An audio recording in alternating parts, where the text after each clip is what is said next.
Hey, what's up, Street Talk? This is Eric Kim from the Eric Kim Street Photography blog. So I wanted to do this quick video in terms of giving you a quick composition lesson on figure to ground. So first of all, this concept of figure to ground is first introduced to my friend Adam Morelli. And the concept of figure to ground is that you want a strong separation between the subject and the background. The reason why they call it figure to ground is the figure is the person or the subject, and ground is the background. So you want your figure, aka your subject, to have a strong separation from the ground, the background. There's different ways you could accomplish this. The first way you could do this is putting a dark subject against a white background. So this is why silhouettes in photography often work very well. Another tip is to put a really white subject against a darker background. And so if you're photographing somebody with a darker complexion, it's better to photograph them against a white background. So first of all, I want to show you this photo I shot recently here in Hanoi. And when you look at this photo, what do you find interesting? And what kind of mood does it give you? So for me, I just love the feeling of nostalgia, of looking back into the past. And what I think also makes this photo strong in terms of the composition is that there's strong separation between the main subject here and the ground, the background. And to show you guys a little bit behind the scenes, see how many photos I had to shoot in order to get this one final shot. So in this image, I had to shoot about 32 images, and my best photo was the last photo. One of the biggest myths in street photography is that you just take one or two photos of the scene and you get the shot. Whereas in reality, the more you work the scene or the more photos you shoot, the more likely you are to get a good photo. So first of all, I want to just kind of take you through my thought process and how I made the image. So first of all, I saw this scene. I was walking by the Hoan Kiem Lake here in Hanoi, and I'm shooting with the Ricoh GR 28mm black and white preview on the back of my camera, shooting in RAW, and when I import the images into Lightroom, I apply my free Eric Kim presets, the high contrast monochrome 1600 preset to achieve this look. Anyways, I see this guy by the lake, and one of the things I just start doing is just start clicking, because when you first see a scene, you don't want to think too much. So the first shot is a little bit from further away. I take a step closer, closer, closer, closer, click, click, click. You can see while I'm shooting the scene, I'm trying to discover the composition as I'm going. So I'm taking a bunch of photos, and while I'm shooting, I could see from the back of my LCD screen of the silhouette or the profile of his face. And you can see some photos I'm shooting with a flash, some photos without a flash. That's another good tip about shooting figure to ground. If you want to establish a stronger contrast between your subject and the background, try to experiment using a flash. I generally shoot with my camera in P mode, program mode, in which a camera automatically chooses the aperture and shutter speed. And on top of that, I just use a flash that's built into the camera in fully automatic mode. And so you can see I'm taking a bunch of photos, and while I'm working the scene, I even take a step back to get a little bit more of the sky, because I'm not sure what I want to get in terms of the composition. I'm discovering the composition while I'm shooting. So taking a bunch of shots, getting closer. And you can see here I actually take a vertical portrait style photo, because I'm not sure if that's going to work better. And working the scene. You can see here I get really close and I shoot a vertical shot. Getting closer, working the scene. And I have a personal rule for myself. It's called the 25% rule. When you think you've got the shot, you haven't got the shot. So try to push yourself past your limits and try to shoot 25% more than you need to shoot. So by this time, I've probably taken 10, 15, 20 photos, and I'm like, I think I got the shot. But then I just think to myself, 25% rule. So okay, Eric, try to shoot 25% more than you think you should.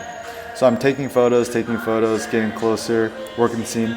And this is actually a big part I want to point out is, you can see that in this image, the man's face is silhouetted, and you have the top of this background here. But to me, there's a little bit too much negative space. So while I'm shooting, I get closer and I try to bridge the gap, and I try to make this space a lot smaller. And you can see here, 1, 2, 3. I got the good photo on the last photo. And the tip between this photo and the last photo is that I used the flash, which really brings out the details of these flowers. Whereas in the previous shot, you can see that there's there's not as much contrast, or the figure to ground isn't as strong. And so essentially the biggest point I want to bring up to you guys is the importance of working the scene. Also, I have some screenshots to make this a little bit more understandable. So another thing you guys could do in Photoshop is, in order to see whether you have a strong figure to ground or not, you could load up your photos in Photoshop, and what you could do is you could apply a Gaussian blur filter, which allows you to see whether you have a strong figure to ground or not. So for example, I'm gonna bust out this image here. Okay, so that's the photo. And the way you could apply a Gaussian blur, go to Filter, Blur, Gaussian blur. And in terms of the pixels, doesn't really matter, you just do it till it looks good. I think a good default is like 20 pixels. So you can see, even though I've applied the blurry filter, you could still kind of see a pretty good separation of this man from the background. Another pro tip is, if you wear glasses, take off your glasses and look at your image to see whether it works or not. So you could see before the blur and after the blur, you can still kind of make out what's going on in the frame. And I kind of prepared this a little bit beforehand, but you could see here in this image, I have the Gaussian blur applied. You could still see the silhouette of the man. And which is actually very crucial is this little white space, this negative space in between his head and the background. So a bad photo would be in which the black of his head was connected with the top, so there's no white space. The reason why the white space is so important is that it separates the subject from the background, so they don't just camouflage in. Another example is the importance of this close-up. So you can see in the close-up this lovely silhouette of his face, where you could even see his eyelashes. Not to say that you're going to blow up the photos this big, but this is why I feel makes the photo have such more emotion, is that you could see this longing sense of look in his eyes. You could see the outline of his lips. You could see this good separation between his head and the top of the frame, and a nice silhouette of his face here. And you could see in one of the photos that I shot earlier in the contact sheet, I mentioned this earlier, a little bit too much negative space between the top of the frame and the bottom of the frame. Whereas in the final image, you can see the space is a lot closer. So you want some negative space, but not too much negative space. Unfortunately, there's not really a science behind it. You just kind of get a feel for it. And so that concludes our lesson on capturing figure to ground. So the takeaway points is, when you're working the scene, try to look in terms of black and white, because I feel shooting high contrast black and white is one of the easiest ways to start to see the world between the separation of light and shadows. So practical ways you guys could do this is set your camera to RAW plus JPEG, or just even RAW, it doesn't really matter. But make sure to set the preview of your camera to black and white, high contrast.